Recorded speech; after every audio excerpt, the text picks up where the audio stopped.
aparentemente em silêncio diante do pecado, diante da maldade. Abra sua Bíblia no livro de Jonas.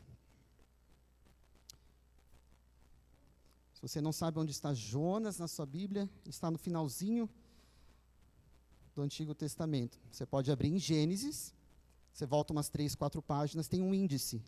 Lá vai ter o número das páginas de Jonas, você vai chegar mais rápido, indo pelo índice.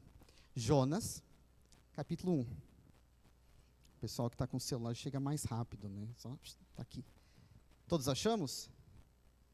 Jonas, capítulo 1, versículo 1, diz assim: A palavra do Senhor veio a Jonas, filho de Amitai, dizendo: Levante-se e vá à grande cidade de Nínive, e pregue contra ela, porque a sua maldade subiu até a minha presença. Você provavelmente conhece a história de Jonas. Nós vemos aqui a primeira vez que Deus chama Jonas para pregar em Nínive e para pregar contra Nínive. Mas Jonas achou que essa não era uma boa ideia. Ele tenta fugir da presença do Senhor, e o Senhor o disciplina e o preserva por meio de um grande peixe. Depois de resgatar Jonas, Deus chama Jonas novamente para pregar contra Nínive. E da segunda vez, Jonas obedece o Senhor e anuncia juízo. Ainda 40 dias e Nínive será destruída. E para desgosto de Jonas, os ninivitas creem em Deus. O rei proclama jejum, ordena que homens e animais se cubram de pano de saco e também que clamem ao Senhor e que abandonem os seus maus caminhos. E o que acontece? Abrem Jonas 3, versículo 10. Jonas, capítulo 3, versículo 10. Deus viu o que fizeram, viu o que os ninivitas fizeram, como se converteram do seu mau caminho. E Deus mudou de ideia quanto ao mal que tinha dito que lhes faria, e não fez. Capítulo 4, versículo 1. Mas Jonas ficou muito aborrecido e com raiva. Jonas então sai da cidade, ele constrói um abrigo e fica de longe esperando para ver o que vai acontecer com Nínive. E enquanto ele esperava, o Senhor então faz crescer uma planta que sobe sobre a cabeça de Jonas para tirar o desconforto dele. Jonas fica muito contente com aquela plantinha. Mas no dia seguinte, Deus manda um verme que ataca a planta e faz a planta secar. Quando o sol começa a bater na cabeça de Jonas, ele pede para morrer. Capítulo 4, versículo 9. Então Deus perguntou a Jonas: Você acha que é razoável essa sua raiva por causa da planta? Jonas respondeu: É tão razoável que eu quero até morrer. E o Senhor disse: Você tem compaixão da planta que não lhe custou nenhum trabalho. Você não fez crescer. Numa noite ela nasceu e na noite seguinte desapareceu. E você não acha que eu deveria ter muito mais compaixão da grande cidade de Nínive, em que há mais de 125 mil pessoas que não sabem distinguir entre a mão direita e a mão esquerda, e também muitos animais? E acaba o livro de Jonas. O livro termina com essa pergunta retórica de Deus, que demonstra a sua compaixão, a sua misericórdia, diante do arrependimento dos ninivitas. Talvez fosse isso que Jonas não queria que acontecesse, mas eles se arrependem. É importante saber que na época de Jonas, Nínive era uma cidade muito importante, que mais tarde viria a ser a capital do Império Assírio, do grande Império Assírio. A Síria já era uma potência temida, mas até aquele ponto, ela ainda não havia destruído o Reino do Norte, o Reino de Israel. Israel, o Reino do Norte, vivia um período de prosperidade, durante o longo reinado de Jeroboão II, apesar da sua decadência espiritual. Você pode ler isso em 2 Reis 14. Mas a história não termina em Jonas. A misericórdia do Senhor, ela não acaba, ela não anula a responsabilidade humana. O tempo acaba passando e a geração de ninivitas que ouviu o profeta Jonas morre. Eles passam. Surge outra geração e outras gerações. E Nínive volta a ser aquilo que era. Na verdade, Nínive se torna ainda pior. Décadas mais tarde, Samaria, que era a capital do Reino do Norte, é conquistada pelos assírios em 722 a.C., e o Reino do Norte então deixa de existir. E 20 anos depois da queda de Samaria, Senaqueribe invade Judá, o Reino do Sul, e cerca Jerusalém. Você pode ler esses relatos em 2 Reis 18 e 19, capítulos 18 e capítulos 19. Mesmo depois da demonstração de compaixão do Deus de Israel, os ninivitas voltam a praticar as maldades, que segundo Jonas capítulo 1, que a gente leu no começo, haviam subido até a presença de Deus. E quais maldades eram essas? Vou falar algumas coisas. Nas guerras, eles usavam algumas táticas de terror para subjugar os inimigos. Eles empalavam prisioneiros, eles esfolavam, literalmente arrancavam a pele de seus inimigos enquanto eles ainda estavam vivos e penduravam em público para intimidar. Eles mutilavam aqueles que sobreviviam, cortavam dedos, orelhas, narizes, entre outras partes. Eles faziam decapitações em massa e exibiam corpos e cabeças em praça pública como troféu. Eles tratavam populações inteiras com extrema crueldade, incluindo mulheres e também crianças. No aspecto religioso, eles adoravam falsos deuses, eles praticavam prostituição, feitiçaria, adivinhação, magia e necromancia. Eles falavam com mortos e buscavam mortos nos seus rituais. Sabe quanto tempo o Senhor suportou os pecados de Nínive depois de Jonas? Por mais de 100 anos. Por mais de 100 anos. Percebe como Deus é longânimo? Como Deus é paciente? Deus não destruiu a cidade logo depois que ela começou a voltar ao pecado. Durante mais de um século, o Senhor continuou sendo paciente. Mas a paciência de Deus não significa aprovação para o pecado. Existe um momento em que a misericórdia dá lugar ao justo juízo do Senhor. E é exatamente esse justo juízo de julgamento que o livro de Naum anuncia. Jonas e Naum revelam o mesmo Deus. Enquanto Jonas anuncia a misericórdia de Deus para aqueles que se arrependem, Naum fala da justiça de Deus contra aqueles que persistem no pecado. Enquanto Jonas responde a pergunta, até onde vai a misericórdia de Deus? Naum vai responder, até quando Deus, em sua longanimidade, adiará o julgamento do pecado. E é sobre esse livro que nós vamos falar nesse domingo e no domingo que vem. Adiante um pouquinho na sua Bíblia, vá para o livro de Naum. Você está em Jonas, depois Miqueia, Naum é o próximo livro. Abre em Naum, capítulo 1. Nós vamos ler o capítulo inteiro. E eu vou dividir essa exposição em 3 partes. Versículo de 1 a 7, nós vamos ver como o Senhor se revela em bondade e em justiça. Versículos de 8 a 14, nós vamos ver como o Senhor julga os seus inimigos. E no versículo 15, nós vamos ver como o Senhor traz boas novas de paz. A grande ideia desse texto é que o Senhor revela quem Ele é, ao julgar os seus inimigos, ao livrar o seu povo e a anunciar as boas novas de paz para aqueles que nele se refugiam. Vamos ler Naum, capítulo 1, versículos de 1 a 7. Sentença contra Nínive, livro da visão de Naum, da cidade de Elcós. O Senhor é Deus zeloso e vingador. O Senhor é vingador e cheio de ira. O Senhor toma vingança contra os seus adversários e reserva indignação para os seus inimigos. O Senhor é tardio em irar-se, mas grande em poder e jamais inocente o culpado. O Senhor tem o seu caminho na tormenta e na tempestade, e as nuvens são a poeira dos seus pés. Repreende o mar e ele seca, faz com que todos os rios fiquem secos. Bazã e o Carmelo desfalecem, e as flores do Líbano murcham. Os montes tremem diante dele e as colinas se derretem. A terra se levanta diante dele, sim, o mundo e todos os seus moradores. Quem pode suportar a sua indignação? E quem subsistirá diante do furor da sua ira? A sua cólera se derrama como fogo, e as rochas são por ele demolidas. O Senhor é bom, é fortaleza no dia da angústia, e conhece os que nele se refugiam. No verso 1 desse texto, nós temos a introdução, ou o título dessa profecia, Sentença contra Nínive. E esse verso também diz que essa sentença veio por meio da visão de Naum. A Bíblia não fornece muita informação a respeito de Naum. Esse profeta ele não é mencionado em nenhum outro livro das Escrituras. De forma geral, os estudiosos reconhecem que praticamente nada se sabe sobre sua vida pessoal, além daquilo que o próprio livro traz, que é muito pouco também. O que se sabe é que ele era de Elcos, ou Elcós, ou que vivia em Elcós, ou que ele era um elcosita. Talvez esteja assim na sua Bíblia, elcosita. Mas a localização de Elcós também é incerta.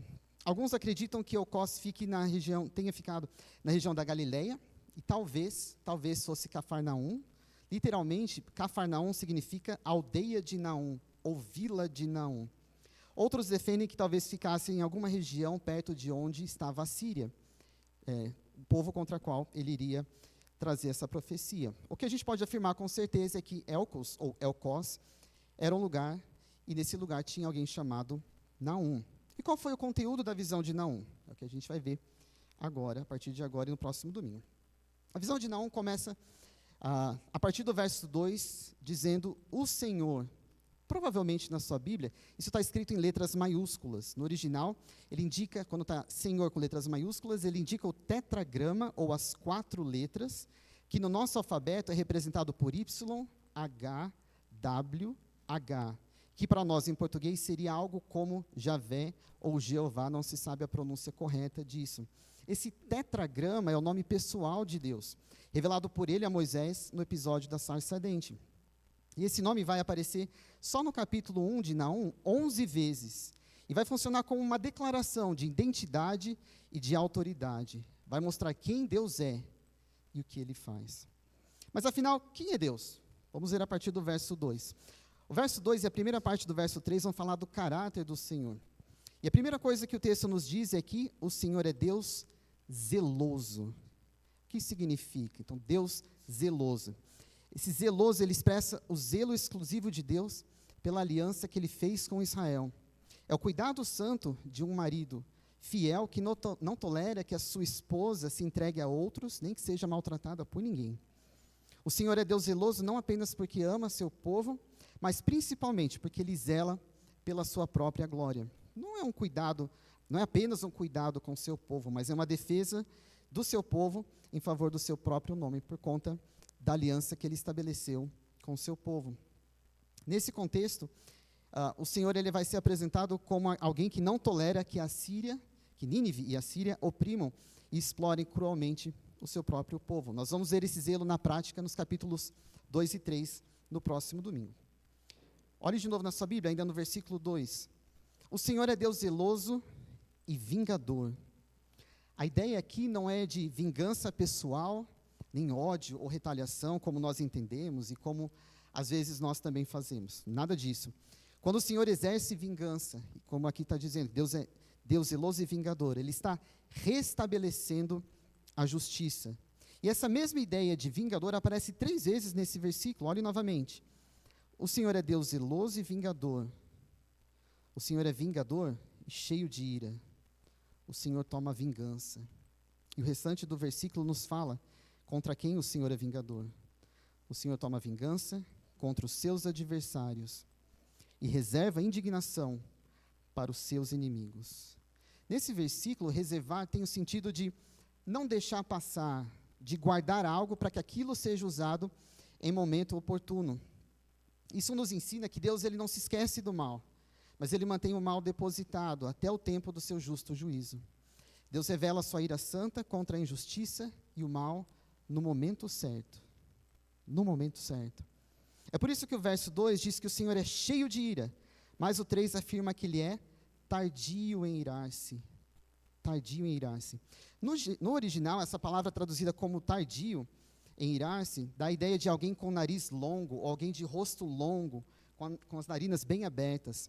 Naquele contexto, a ira era associada com o movimento ou calor das narinas. Já deve ter visto em algum desenho, quando aparece um touro bem bravo, e aí você sabe que ele está bravo por conta da expressão dele, porque a narina dele está bufando, né? Deus não é assim.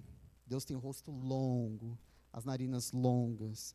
Ele não está bufando, ele não age por impulso. Mas não quer dizer que ele ignora o mal. Ainda que Deus seja tardio em se irar, uma hora a conta vem. E o Senhor sabia exatamente o que Nínive estava fazendo. Olha como o verso 3 continua. O Senhor é tardio em irar-se, mas grande em poder, jamais inocente o culpado. Ao mesmo tempo em que Naum diz que o Senhor é tardio em irar-se, ele vai dizer que o Senhor tem todo o poder e que ele vai acertar as contas com o culpado. Naum faz questão de unir essas duas ideias. O Senhor é tardio em irar-se e grande em poder. Perceba que a mensagem de Naum não começa falando sobre Nínive, começa falando sobre o Senhor. Antes mesmo de anunciar aquilo que o Senhor faria, ele está nos dizendo quem Deus é. Quem Deus é. E ele faz isso porque o verdadeiro consolo do povo não deveria estar na destruição de um povo inimigo. Eles deveriam confiar em quem Deus é, naquilo que o Senhor pode fazer. O Senhor é zeloso com aqueles que lhes pertencem. Ele é paciente em agir e absolutamente justo em seus julgamentos. Ele garante que o mal nunca vai ter a palavra final. Isso deveria trazer consolo para aqueles que estariam ouvindo essa sentença. E deve trazer consolo para nós também hoje. Algumas aplicações. Eu sei que há irmãos que têm orado há anos diante de injustiças que parecem nunca acabar. Naum nos lembra que Deus é zeloso. Ele vai julgar os seus inimigos. Isso deve trazer consolo, conforto para o meu coração, para o seu coração. O Senhor não está alheio à sua dor, o Senhor não está alheio ao seu sofrimento, o Senhor não está alheio à sua preocupação. Mas, se você é alguém que tem praticado a maldade, se você é alguém que tem buscado aquilo que você sabe que não deve buscar, se você é alguém que tem nutrido o pecado na sua vida, achando que Deus não liga, Deus não está vendo, cuidado. Muito cuidado. O Senhor é tardio em irar-se, sim, mas Ele é grande em poder e jamais inocente ou culpado. Você tem pecado, mas como Deus é tardio em se irar, você pode pensar, Deus não fez nada até agora, talvez não seja algo tão grave, talvez Ele não esteja vendo. Meus irmãos, isso é perigoso. Deus, Ele é tardio em irar-se, mas Ele não é conivente com o pecado. A paciência de Deus não é uma autorização para continuarmos pecando, é uma oportunidade para o arrependimento. Não brinque com a longanimidade de Deus. Confesse e abandone o seu pecado ainda hoje. Provérbios 28:13 nos lembra que quem encobre as suas transgressões jamais prosperará, mas o que confessa e abandona alcançará misericórdia. Confesse e abandone seu pecado. Não espere o Senhor se levantar contra você. Até aqui Naum descreveu quem o Senhor é. E no começo do verso 3, ele diz que o Senhor é grande em poder. Na segunda parte desse verso, até o verso 6, ele vai mostrar como o poder e a majestade, ele mostra o poder e a majestade do Senhor e como Deus age sobre toda a criação. Leia novamente comigo, a partir do versículo 3, a segunda parte do versículo 3. O Senhor tem o seu caminho na tormenta e na tempestade, e as nuvens são a poeira dos seus pés. Ele repreende o mar e ele seca. Faz com que todos os rios fiquem secos. Bazã e o Carmelo desfalecem, e as flores do Líbano murcham. Os montes tremem diante dele, e as colinas se derretem. A terra se levanta diante dele, sim, o mundo e todos os seus moradores. Primeira coisa que nós podemos destacar aqui nesses versículos é a grandeza majestosa do Senhor. Verso 3 nos mostra de forma poética que o caminho do Senhor, isso é, a forma como Deus se revela, é poderosa e avassaladora, igual a uma tempestade. Essa imagem grandiosa mostra que é impossível escapar daquele que faz da tormenta e da tempestade o seu caminho para exercer o seu juízo. O Senhor é tão grande, de acordo com o texto, que mesmo as nuvens são como pó. Mesmo as nuvens são como poeira. Aí a imagem aqui não é de nuvens brancas, mas de nuvens de tempestade, aquelas nuvens que cobrem o céu como um todo.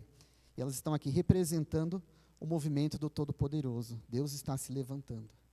Deus está caminhando e avançando pela imensidão dos céus, com relâmpagos e com trovões.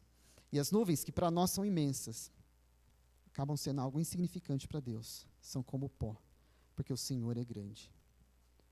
Porque o Senhor é grande. Deus é grande e também detém todo o poder. O verso 4 diz que Ele repreende o mar, seca o mar e faz com que os rios fiquem secos.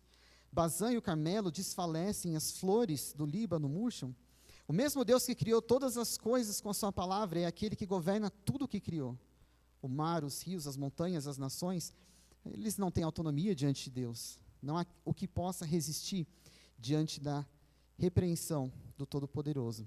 E o texto diz que não só o mar, como os rios também. Basta uma ação do Senhor para que ambos fiquem secos.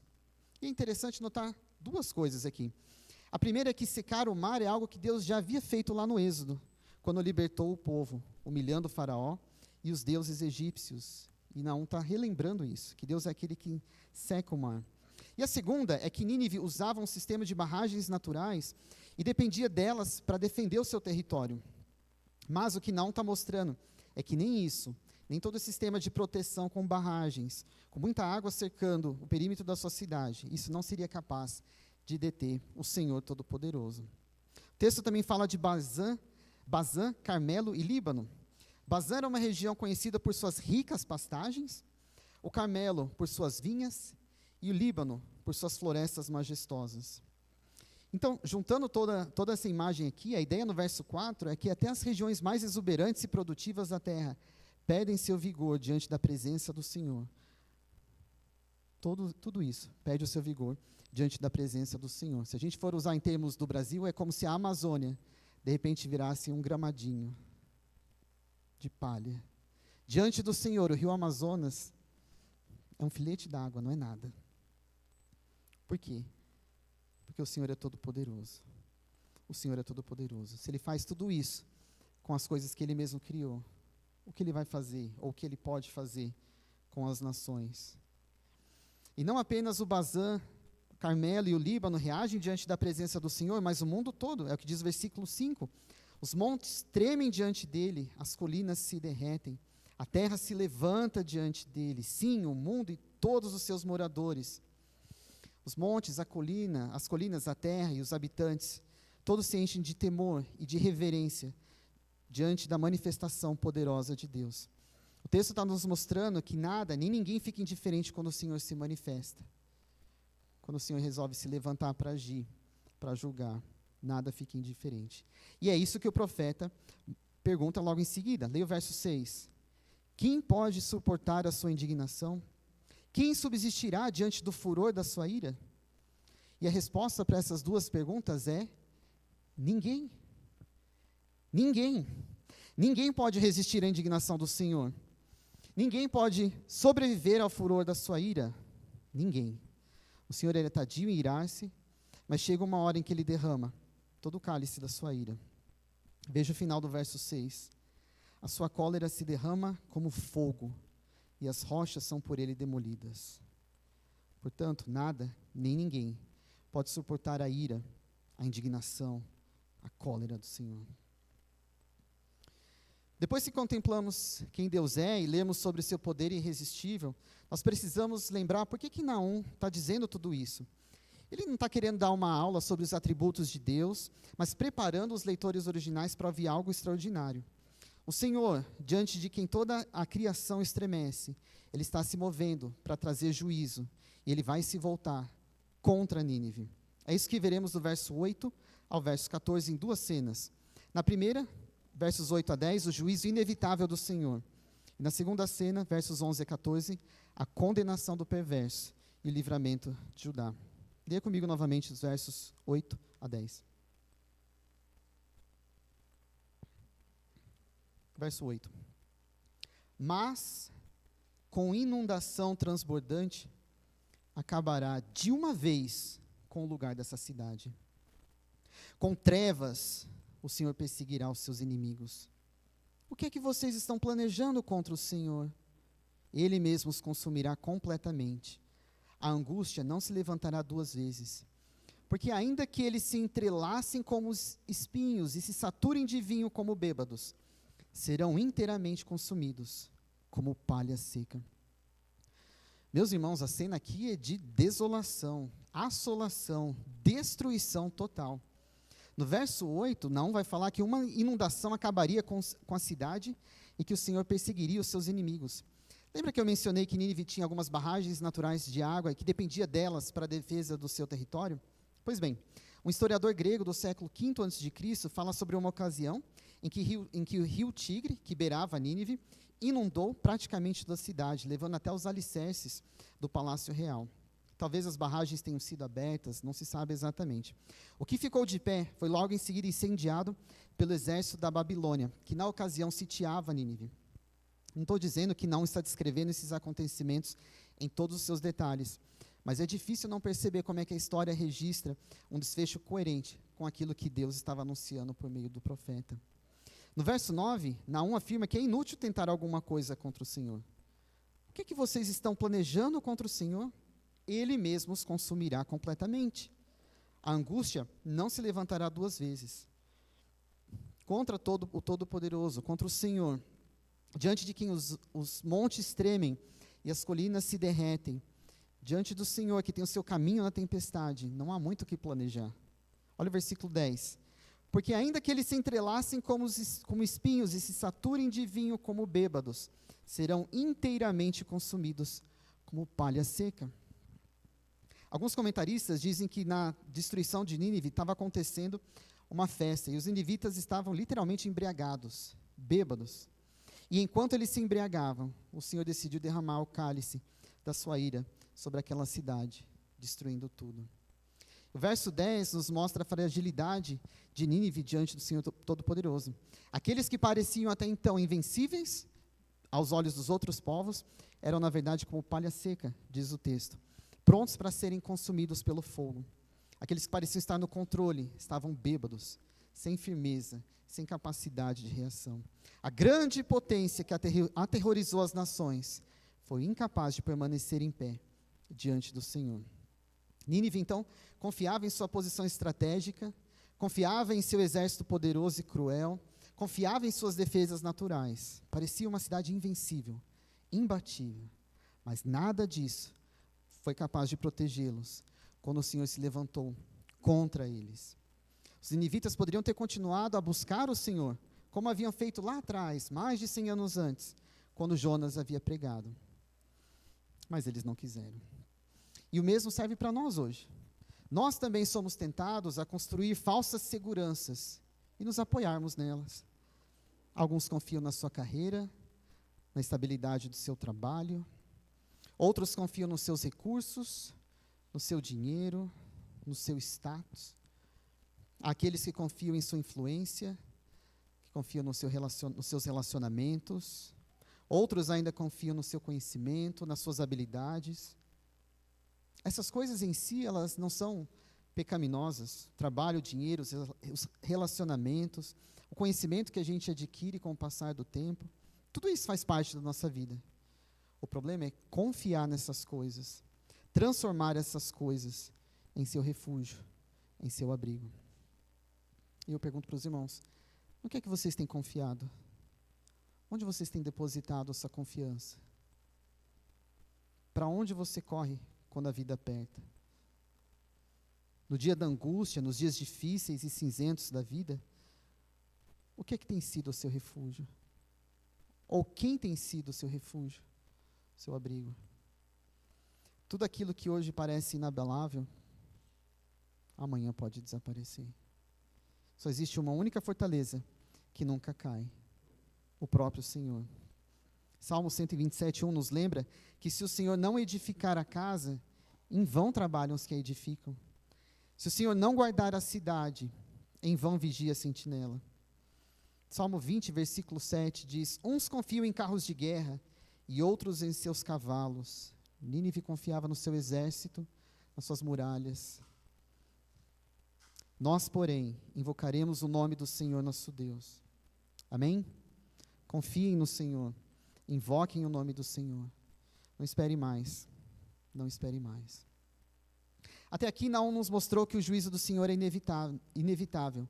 Nínive, por mais poderosa que parecesse, não iria conseguir escapar das mãos de Deus. Mas, por que Deus está trazendo um juízo tão severo sobre essa cidade? A partir do verso 11, o profeta deixa de descrever o juízo do Senhor e passa a revelar a culpa de Nínive. Isso vai nos mostrar que Deus não julga arbitrariamente. Ele julga porque a maldade persistiu, porque houve rebelião deliberada contra o Senhor. Presta atenção na mudança de foco aqui. Enquanto os versos 8 a 10, a atenção estava voltada para a condenação dos inimigos, agora nós vamos ver o mesmo juízo, que vai significar libertação para o seu povo. Versículo 11.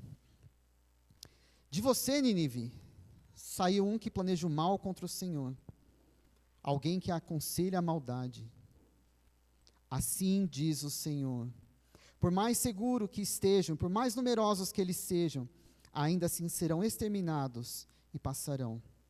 Meu povo, embora eu tenha afligido, não afligirei mais. Quebrarei o jugo deles, que pesa sobre você, e romperei os laços que o prendem. Porém, contra você, Assíria, o Senhor deu ordem para que não haja posteridade que leve o seu nome. Do templo dos seus deuses, exterminarei as imagens de escultura e de fundição. Farei a sua sepultura, porque você é desprezível. Verso 11 começa falando de alguém planejando mal contra o Senhor. Alguém que aconselha a maldade, mas o texto não deixa claro quem seria essa pessoa. Umas traduções chamam essa pessoa de conselheiro de Belial, ou talvez na sua tradução esteja conselheiro perverso. Os teólogos divergem um pouco sobre quem seria essa pessoa. Alguns acreditam ser Senaqueribe, o rei da Síria, que invadiu Judá durante o reinado de Ezequias. Nesse período, um de seus oficiais, ele zomba do Senhor e tenta intimidar o povo. Você pode ler isso em 2 Reis 18 e 19. De qualquer maneira, quem quer que seja essa pessoa, não é certo aqui no texto de Naum, o fato é que se trata de alguém que planeja o mal contra o Senhor. E você pode pensar, mas que besteira, como é que alguém pode planejar o mal contra o Senhor? Olha, não existe alguém mais tolo do que aquele que planeja ou decide lutar contra Deus. O próprio texto diz que diante do Senhor os montes tremem, as colinas se derretem. Diz que o Senhor tem o seu caminho na tempestade, que as nuvens são o pó dos seus pés. Perceba que o problema de Nínive não era a Babilônia, nem os exércitos inimigos. Não era a possibilidade de inundação dos seus rios. O problema de Nínive era que o Senhor havia se tornado o seu adversário. E, meus irmãos, não existe situação mais assustadora do que lutar contra Deus. Será que você tem lutado contra Deus também? Embora nós não sejamos Nínive, o Senhor é o mesmo. E Ele continua julgando toda a rebelião. Talvez seja o seu caso hoje.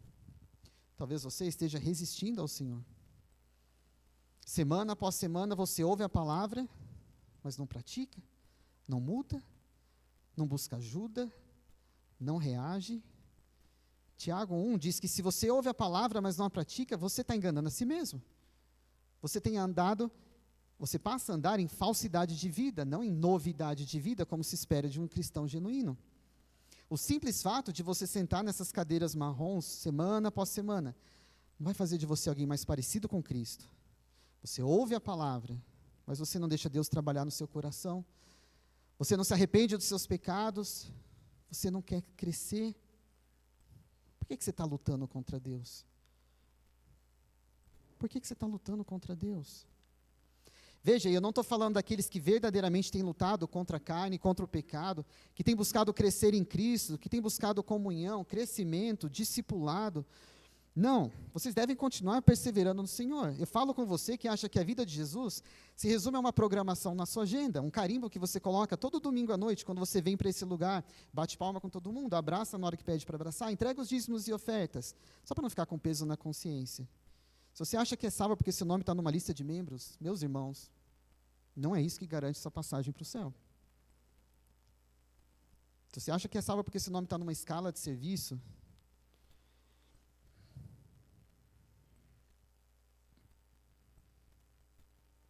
pare de lutar contra o Senhor e se reconcilie o quanto antes. Renda-se, de verdade, renda-se ao Senhor Jesus. Ainda há tempo. Ainda há tempo. Essa reconciliação com o Senhor já não era mais algo possível para Nínive. Veja o verso 12. Assim diz o Senhor: por mais seguros que estejam, e por mais numerosos que eles sejam, ainda assim serão exterminados e passarão. Alguns arqueólogos afirmam que Nínive tinha aproximadamente 12 quilômetros de muralhas protegendo a cidade. Essas muralhas tinham mais ou menos 30 metros de altura e elas eram tão largas que dava para passar 2 carros lado a lado. Entre essas muralhas tinham torres de vigia, que serviam também de proteção contra os inimigos. Estima-se que mais ou menos 1000 torres nesse espaço que cercava a cidade. Mas por mais numerosos que fossem a proteção dos ninivitas, o texto está dizendo que eles seriam exterminados. aquilo que humanamente era impossível de fazer, não era nada para o Senhor. Enquanto o verso 11 fala de alguém que planeja o mal contra o Senhor, no verso 12 o Senhor não quer saber de conversinha não. Ele diz que vai pôr um fim em Nínive. E é isso que o Senhor faz com seus inimigos. Quando o Senhor decide exterminar o seu inimigo, é ponto final. Eles são aniquilados, destruídos, liquidados. E na próxima semana nós vamos ver, se você tiver curiosidade, leia Naum 2 e 3, para adiantar e ver aquilo que o Senhor fez com Nínive. No final do verso 12 e no verso 13, o Senhor passa a falar novamente, o Senhor passa a falar sobre o seu povo. Versículo 12. Meu povo, embora eu o tenha afligido, não afligirei mais. Quebrarei o jugo deles, dos ninivitas, que pesa sobre você, Judá, e romperei os laços que o prendem. Durante um tempo, a Síria reduziu o reino de Judá, o reino do sul, a um reino vassalo. Eles exigiam pagamento de impostos e de tributos. Você pode ler isso também em 2 Reis 18. Mas agora o Senhor está prometendo libertar de uma vez por todas. E para que essa libertação seja definitiva, é preciso eliminar a fonte de toda essa opressão. E aí, o Senhor profere juízo contra toda a Síria. Veja o versículo 14. Porém, contra você, a Síria, o Senhor deu ordem para que não haja posteridade que leve o seu nome. Do templo dos seus deuses, exterminarei as imagens de escultura e de fundição, farei a sua sepultura, porque você é desprezível. No verso 14, o Senhor amplia a sentença, o juízo. Já não mais seria apenas sobre a cidade de Nínive, mas alcançaria toda a nação, toda a Síria. Não haveria nem descendência para perpetuar o nome dos ninivitas. Os ídolos dos seus templos seriam todos destruídos. E mais uma vez, na história da redenção, Deus iria desmascarar a impotência dos falsos deuses. Ele já havia feito isso lá no Egito, destruindo os falsos deuses e confrontando os falsos deuses egípcios, e agora ele ia fazer de novo contra a Síria e contra a sua capital, Nínive. A maior potência do mundo naquele momento estava destinada à sepultura, porque havia se tornado desprezível diante do Senhor. Isso nos mostra que o juízo do Senhor ele não é arbitrário, mas ele é uma resposta à maldade que persiste e à rebelião deliberada contra o Senhor. Por um bom tempo, Judá viveu debaixo da opressão dos assírios. Humanamente, parecia não haver esperança nem consolo. Mas aquilo que o povo não podia fazer, o Senhor prometeu fazer. E não é assim com a gente também? Muitas vezes nós mesmos nos sentimos oprimidos, cansados, sem conforto, sem consolo. Às vezes por circunstâncias difíceis, às vezes por pessoas injustas, às vezes pelo peso do nosso próprio pecado. E a promessa de Deus continua sendo a mesma: quebrarei o jugo, romperei os laços. Isso não quer dizer que Deus sempre removerá imediatamente todas as dificuldades desta vida, mas significa que nenhuma opressão tem a palavra final quando o Senhor decide agir em favor do seu povo. Ele, o Senhor, e somente Ele é o nosso Consolador. Amém? E isso nos leva ao último ponto desta noite, da mensagem desta noite. Olha o versículo 15. Eis sobre os montes os pés do que anunciam boas novas, do que anuncia a paz. Celebre as suas festas, ó Judá, cumpre os seus votos, porque o ímpio não passará mais por você. Ele foi inteiramente exterminado. Os montes eram o lugar de onde o vigia enxergava alguém chegando. Imagina a cena, um mensageiro aparece lá longe, trazendo uma notícia, e todos pensam, qual será a mensagem? A guerra continua? Ganhamos? Perdemos? Vamos sofrer mais? Vai vir um tempo de paz? Mas ele grita, Nínive caiu, teremos paz. Isso é uma excelente notícia. Perceba como o capítulo termina. Depois de falar da ira do Senhor, depois de anunciar os juízos sobre Nínive, depois de prometer a libertação do seu povo, a última palavra não é de guerra, a última palavra é de paz. Vemos nesse versículo algo muito próximo do que Isaías havia profetizado mais de um século antes de Naum. Isaías 52, não precisa abrir, eu vou ler para os irmãos. Isaías 52, versículo 7 diz, quão formosos são sobre os montes os pés do que anunciam boas novas, que faz ouvir a paz, que anuncia coisas boas, que faz ouvir a salvação, que diz a Sião, o seu Deus reina. E o que Judá deveria fazer diante das boas novas? que Judá deveria fazer? Celebrar as suas festas e cumprir os seus votos. Em tempos de angústia e de opressão, era comum que o povo fizesse votos ao Senhor. Agora Deus havia prometido libertação, e o povo então deveria responder com gratidão, com adoração, com fidelidade. Mais uma vez nós vemos ecos do Êxodo. Assim como depois do Êxodo, quando eles saem do Egito, Deus institui as festas para que Israel nunca se esquecesse do livramento. Agora ele novamente chama o povo para se alegrar, para celebrar. E o capítulo termina com uma declaração extraordinária: o ímpio não mais passará por você, ele foi inteiramente exterminado. O Senhor já dá por certo a derrota dos ninivitas, antes mesmo de acontecer alguma coisa. E aí algo ainda mais profundo nesse texto. A Síria e a sua capital Nínive eram lugares cruéis, extremamente cruéis com os povos que conquistavam. Eles capturavam, eles escravizavam seus prisioneiros, eles esfolavam, eles mutilavam, eles deformavam, eles humilhavam. Mas existe um inimigo ainda pior do que a Síria, que é o pecado. Assim como a Síria se levantava contra outros povos, o pecado também se levanta contra nós. O pecado também captura, o pecado também escraviza, o pecado também deforma, o pecado também humilha. A Síria espalhava os povos que conquistava, e o pecado nos faz separação entre nós e Deus, e nos mantém em guerra contra Deus. E aquilo que Judá não podia fazer contra a Síria, nós também não podíamos fazer contra o pecado. Nós também precisávamos que o Senhor se levantasse para nos libertar. Nesse sentido, o livro do profeta Naum ganha novos contornos. Ao julgar a Síria, Deus também preserva Judá, o reino do sul. O Senhor iria exterminar a posteridade da Síria. Ninguém mais ia estar lá para contar a história deles, mas iria garantir uma linhagem muito especial que viria de Judá.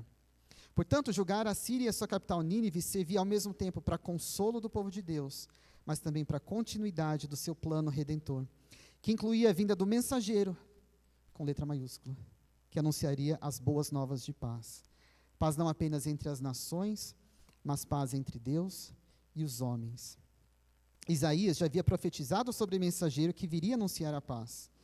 Era um rei tirano, um homem com mão de ferro, talvez um governante opressor? Não, um menino.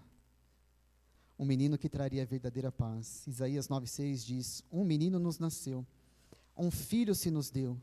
O governo está sobre os seus ombros e o seu nome será Maravilhoso Conselheiro, Deus Forte, Pai da Eternidade e Príncipe da Paz. Você já sabe quem é esse mensageiro, não? Sim, é Jesus, o Messias prometido por Deus. Era preciso que alguém resolvesse o nosso problema com o pecado. E Jesus, o Príncipe da Paz, fez isso em nosso lugar.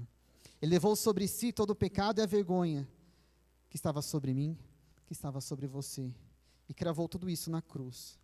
Pela obra de Jesus, por seu sofrimento naquela cruz, por seu sangue derramado, nós temos paz. Em Jesus nós não estamos mais em guerra com Deus, mas podemos nos alegrar e celebrar a vitória que Ele conquistou e que Ele nos dá. Isso não quer dizer que a gente não vai passar por lutas, mas quer dizer que em Jesus nós encontramos paz, mesmo em meio às lutas. O próprio Jesus disse isso em João 16:3. Falei essas coisas para que em mim vocês tenham paz. Para que vocês tenham paz. No mundo vocês passam por aflições. Jesus está constatando isso. Mas tenham coragem. Eu venci o mundo. Louvado seja o Senhor por ter enviado o seu Filho. Porque em Jesus nós também encontramos conforto, consolo e paz. Em Jesus nós encontramos conforto e consolo. Aliás, esse é o significado do nome de Naum. Naum significa conforto ou consolação. E é por isso que as boas novas precisam continuar sendo anunciadas. Porque Jesus é o nosso Naum. Ele é o nosso conforto. Ele é o nosso consolo. E nós podemos levar esse conforto, esse consolo às outras pessoas. E o que é que você precisa fazer? O que é que você precisa fazer? Você precisa se refugiar, buscar abrigo, buscar proteção no Senhor Jesus. Se você prestou atenção, você deve ter percebido que eu pulei o versículo 7 do capítulo 1. E eu fiz isso de propósito, porque esse versículo é a mensagem central de Naum. Olha o versículo 7. O Senhor é bom. O Senhor é bom. É fortaleza no dia da angústia e conhece os que nele se refugiam. Nínive não queria se refugiar no Senhor. Mas você e eu, nós podemos nos refugiar no Senhor. Perceba que esse versículo não é exclusivo para o povo de Judá, mas para todos os que buscam refúgio no Senhor. Esse versículo é para mim. Esse versículo é para você. O Senhor é bom. Ele é fortaleza no dia da angústia. Ele conhece aqueles que nele se refugiam. Diante dos nossos inimigos, das nossas lutas, o Senhor é o nosso refúgio. Você está se refugiando no Senhor? Você está buscando o conforto, o consolo no Senhor? O Senhor é bom. E se você está buscando conforto e consolo nele, o texto diz que ele conhece você. Ele conhece você. Vamos orar? Senhor, nós te louvamos, porque o Senhor é Deus zeloso, e o Senhor zela pela tua própria glória. O Senhor é tardio em se irar e grande em poder, e jamais inocente ou culpado. Obrigado porque nós podemos descansar no teu caráter, na certeza de que o Senhor nunca age por impulso, nunca é injusto e nunca deixa o mal sem resposta. Deus, nós reconhecemos que muitas vezes nós mesmos somos tentados a confiar nas nossas forças, nos nossos recursos, no nosso conhecimento e na falsa segurança desse mundo. Ó Deus, nos perdoa quando fazemos essas coisas no nosso refúgio. Nos ensina a correr para Ti, nos ajuda a correr para Ti, porque o Senhor, somente o Senhor, é fortaleza no dia da angústia. Senhor, obrigado porque esse livro de Naum nos lembra que o mal não terá a palavra final. Nos lembra que o Senhor é quem julga os seus inimigos e livra o teu povo. Nos lembra que aquilo que parece impossível aos nossos olhos não é impossível para o Senhor. Senhor, nós te louvamos porque Jesus Cristo veio anunciar as verdadeiras boas novas de paz. Ele venceu o pecado, venceu a morte. Senhor, nós te louvamos porque na cruz Jesus levou sobre si a culpa que era nossa. Ele abriu o caminho para que nós pudéssemos ser reconciliados contigo. Deus, obrigado porque em Jesus nós encontramos paz com o Senhor. E paz para também enfrentarmos lutas desta vida, descansando no Senhor. Deus, nós queremos pedir por aqueles que ainda resistem à Tua palavra. Tua palavra nos lembra em 2 Pedro 3,9 que o Senhor é paciente para conosco, porque o Senhor não quer que ninguém pereça, mas que todos cheguemos ao arrependimento. Obrigado, Senhor, pela Tua longanimidade. E ao mesmo tempo, ó Deus, nós reconhecemos que a Tua paciência não é uma permissão para a gente permanecer no pecado. Assim como houve um tempo determinado para o juízo de Nínive, também haverá o dia em que toda a justiça será plenamente revelada. Por isso, ó Deus, queremos pedir para que o Senhor conceda arrependimento verdadeiro àqueles que ainda vivem longe de Ti, que estão afastados, que estão frios diante do Senhor. Que ninguém aqui despreze a Tua bondade, ó Deus, nem se aproveite da Tua paciência. Pai, que em nome de Jesus, hoje seja dia de abandonar o pecado e voltar-se para Cristo, e encontrar em Jesus perdão, reconciliação e vida. E para todos nós, ó Deus, que já fomos alcançados por Tua graça, nos ajuda a viver com homens e mulheres que verdadeiramente se refugiam no Senhor. Nos ajuda a continuarmos firmes, perseverantes e fiéis, anunciando as boas novas de paz, até o dia em que veremos o nosso Salvador face a face. Recebe a nossa gratidão, Senhor, a nossa adoração e a nossa vida. Nós oramos em nome de Jesus, nosso Consolador, nossa fortaleza e a nossa paz. Amém.